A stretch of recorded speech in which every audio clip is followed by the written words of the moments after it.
morning, and welcome to another lovely episode of Coffee with a Kick. I am, of course, Xander. That is, of course, Keegan. And what a lovely day to be alive. Whoa, what? I don't know where that came from.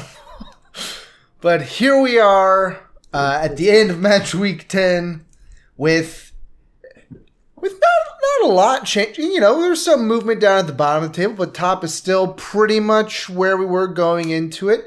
Doesn't mean that there weren't some good matches, some nice results.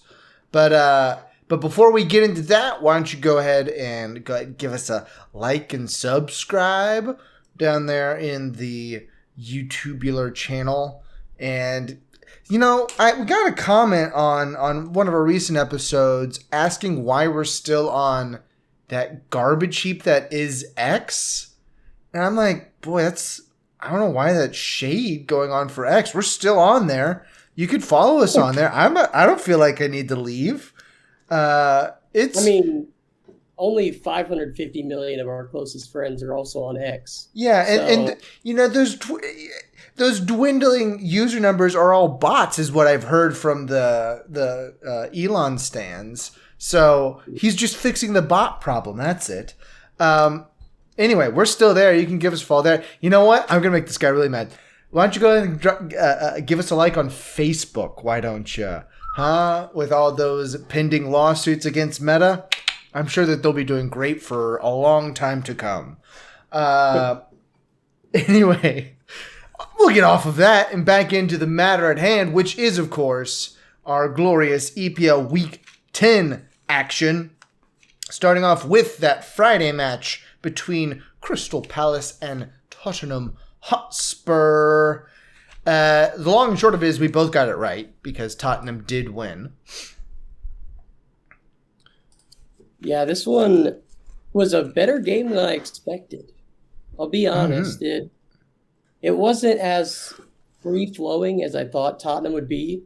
I thought Crystal Palace played pretty well defensively. I would correct that because the first half was not very fun to watch. It was 72% possession by Tottenham.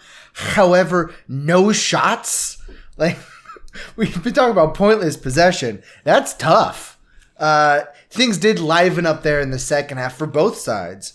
And really, you feel like Crystal could have come out of here with a point pretty easily. Like, they had some good chances there that they just didn't convert. Yeah, Crystal Palace, 3 shots on target to Tottenham's 1.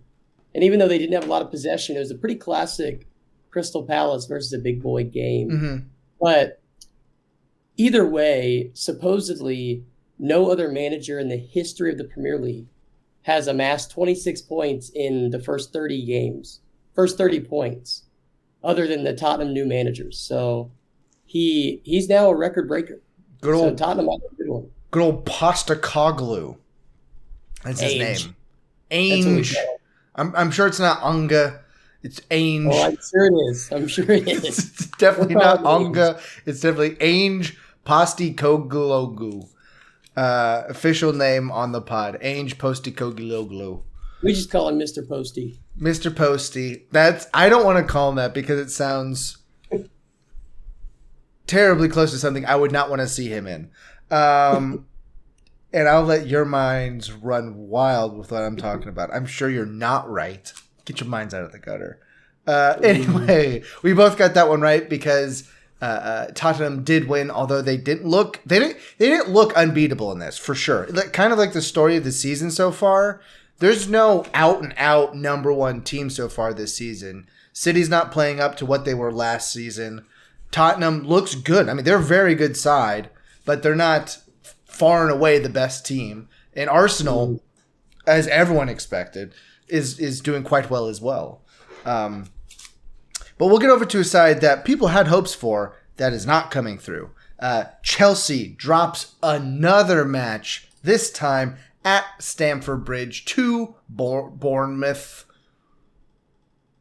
This one, Chelsea played a lot like Burnley in this one.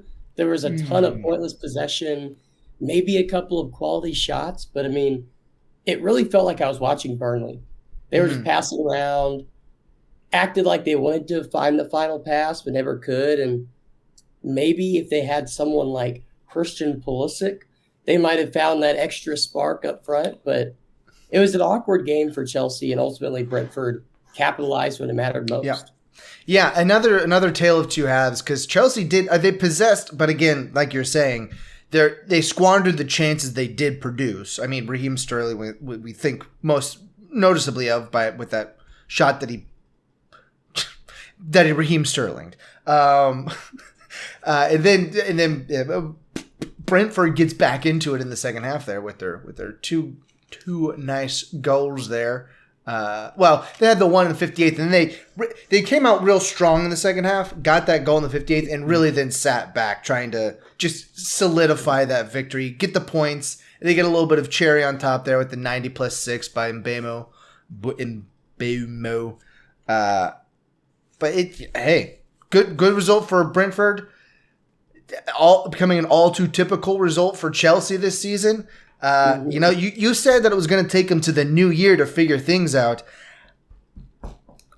Hopefully at this point, I mean, we're still at the hopefully stage. Not looking great. They did have some injuries that they picked up going into this match that didn't help things out for sure. What it was, They had was that this match?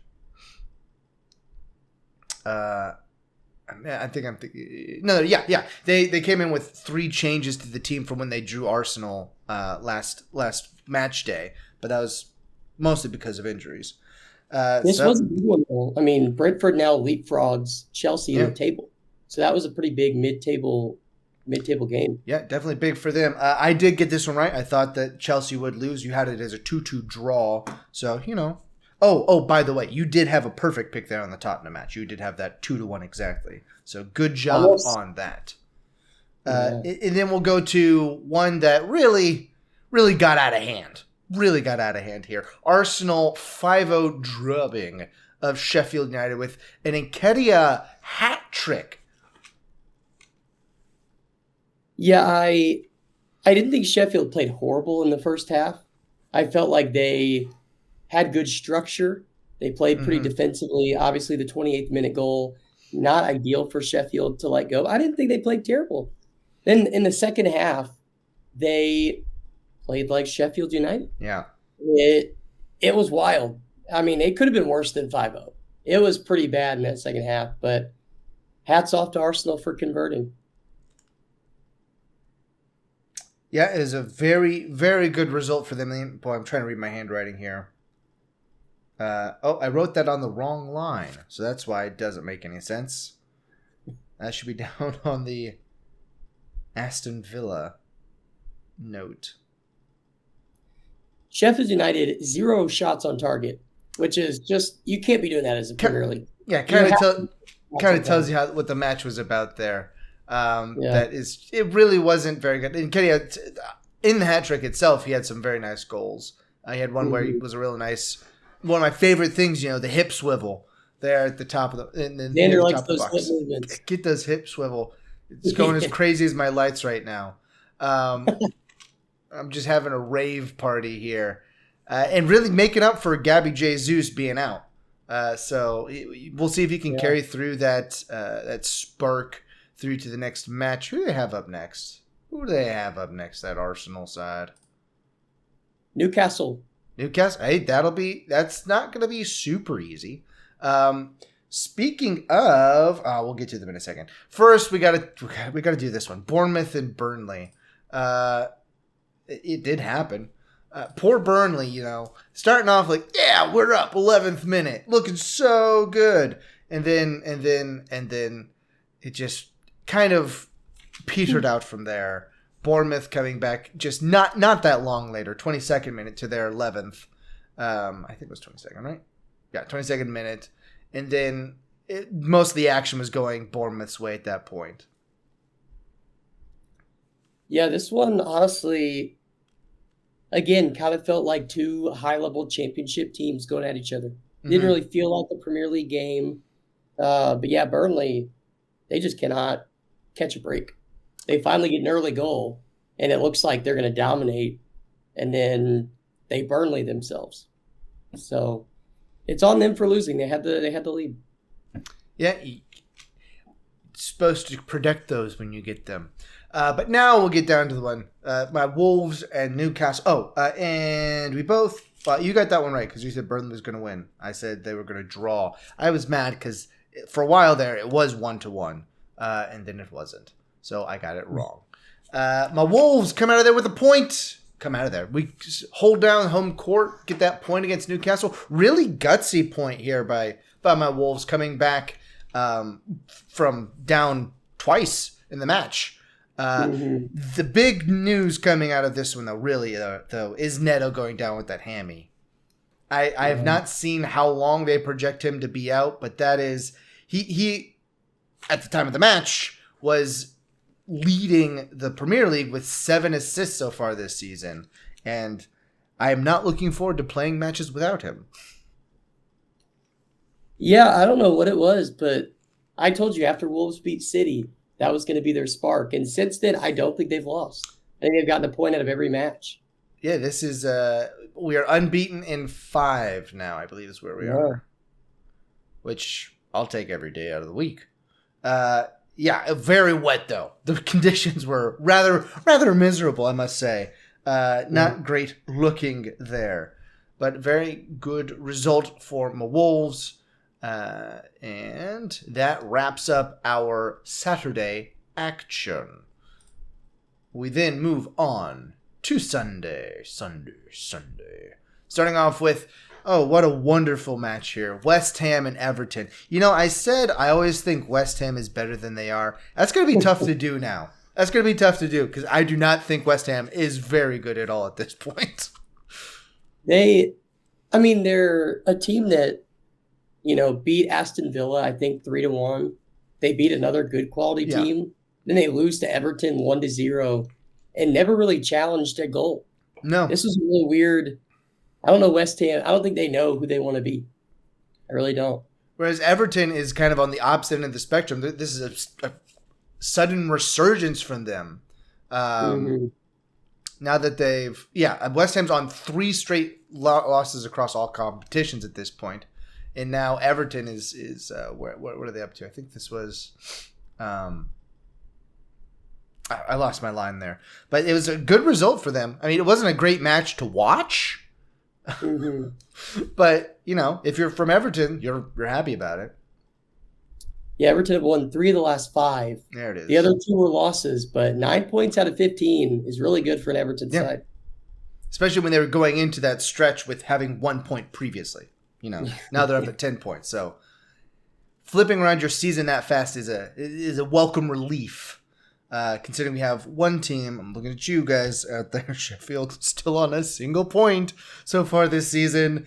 But it certainly was one of the matches this weekend. Moving on to Aston Villa and Lutontown. Boy, they were lucky to get a goal here because they didn't even earn it. It was an own goal put in off the back of the goalkeeper there. This is his 3rd own goal in the last 12 games. Strangely, it's been a lot in there. This is actually Luton's worst start ever across all 4 leagues of English football that they've had. Good for them. I don't know. It's we've done well, but considering that you're not the worst in the Premier League, even so far this season, that says some good things about you. But now Villa's all the way up at 22 points. This is this was a crazy one here. This is their. Hold on, I feel like this is the wrong stat. I'm just not even gonna say it. It's something about 12th straight at Villa Park. 12th straight victory at Villa Park. Is that true? I can't. Let's see what their form. Their form is pretty ridiculous. Their form is in the last 5, they've won 4 out of 5, and they drew the other one. It wouldn't shock me if they're unbeaten because they've been playing extremely well at home. I'm gonna control F this thing and figure it out. Yep, there it is. 12th straight Premier League victory at Villa Park. So, wow. I was talking about how last week how my Wolves typically do well. Molyneux, listen. Just go ahead and take Villa money line at Villa Park because they're probably good for it, apparently. Yeah, that's a crazy stat. I mean, at least in those 12 matches, I'm sure they played a good team. So yeah, this match probably could have been worse. Luton sure. actually played defensively pretty well, but it could have been a lot worse. 3-1 feels right. Yeah, it's definitely a good result for an expected but still good result for Villa. They continue to cruise, sitting on 22 points already. I mean, they are feeling good about this season. Luton, listen, nice to know you, Luton. Maybe we'll see you later on, but I don't think you're going to make more than one season up here in the Prem for now. Then we move down to a real shocking match, I thought. Brighton, Fulham, 1-1 draw. Neither of us had got this right because we thought that Brighton would have this one in the bag. But maybe they got a little bit of a hangover from losing to City, right? Is that right? The previous match was against City? I can't remember exactly. Hold on, I got the notes all right here. I think they played Liverpool. No, they played City last. Oh, yeah, that's right. That's right. But yeah, it wasn't a great one from Brighton. And looking at it now, it all makes sense because Brighton has never beaten Fulham across all 7 Premier League matches they've played against each other. Never beaten them. Wow. Yeah. Yeah, I mean, this one, it was one of those classic Pep Guardiola Barcelona matches. Mm-hmm. 823 passes, 72% possession. Seems a bit excessive. It felt like Brighton had the ball the entire match, and they had purposeful possession, but Fulham they capitalized and they held. It felt like neither team was really better than the other besides some possession here and there. So Fulham played a good match. Yeah, they deserved the point. I mean, they hung in there and got it, and maybe I should respect Fulham more going forward. Anthony Robinson with that great line clearance there to save the match, save the point. That was fantastic on his part. USA. That's Jedi. right. Jedi. Him and Tim Ream next to each other, just chilling out. Hopefully Tim Ream doesn't break himself again.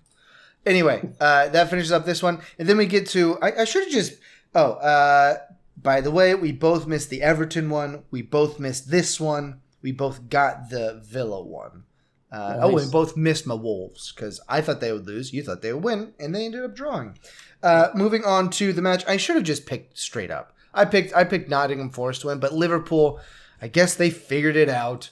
3-0 victory over Nottingham Forest. Wasn't particularly close. Could have been worse, to be honest. Yeah, not much to say. It was a pretty classic top and mid-table game. And yeah, 3-0, could have been 5-0, but there's really not much to say. Jota, Nunez, they were all scoring. Everybody got a piece there. Yeah. Our picks for Sunday were hot garbage. We did not do very well on that day. But we both got this next one right. Man City 3-0 over United. This was crazy. Okay, this one's crazy. This was the first PK that City have been awarded ever at Old Trafford. Really? Yeah. Conspiracy theory much? That's a wild fact. I would not have pegged that. I know, right? It's like, well, yeah, thinking about it, it makes sense. They never want to give City anything against United, but they're like, okay, United's not good anymore. So maybe we'll call this one straight. Yeah, that's a crazy fact. We've scored a lot of goals in Old Trafford, so this one, it felt like as I watched it, most of United's early chances were the result of City's bad passing. Mm-hmm. It wasn't like United created them. It was a City bad pass here and there. But ultimately, Haaland showed what they missed out on.